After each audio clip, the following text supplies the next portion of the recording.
મુખ્યમંત્રી ભૂપેન્દ્ર પટેલ આજે પંચમહાલની મુલાકાતે પહોંચ્યા હતા અને પંચમહાલની મુલાકાતે જ્યારે તેઓ પહોંચ્યા ત્યારે તેઓએ વૃક્ષારોપણ કર્યું હતું। પંચમહાલના પ્રસિદ્ધ યાત્રાધામ તાજપુરા ખાતે તેઓ પહોંચ્યા। શ્રી વિરાટનગર નારાયણ વન ખાતે મુખ્યમંત્રી ભૂપેન્દ્ર પટેલે વૃક્ષારોપણ કર્યું।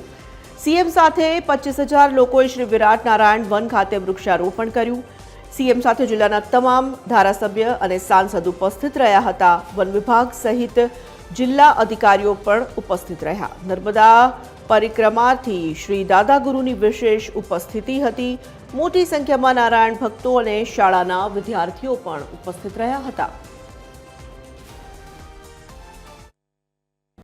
અને આ બધામાંથી જો બહાર નીકળવું હશે તો જેટલું આપણે ગ્રીન કવર વધારીશું એટલો જ આપણને ફાયદો થાય એવો છે।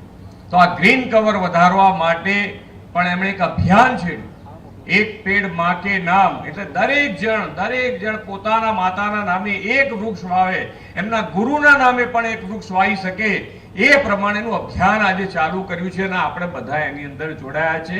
એ માટેનું આપણને ગૌરવ છે કે આપણે કંઈક કરી શકીએ છીએ।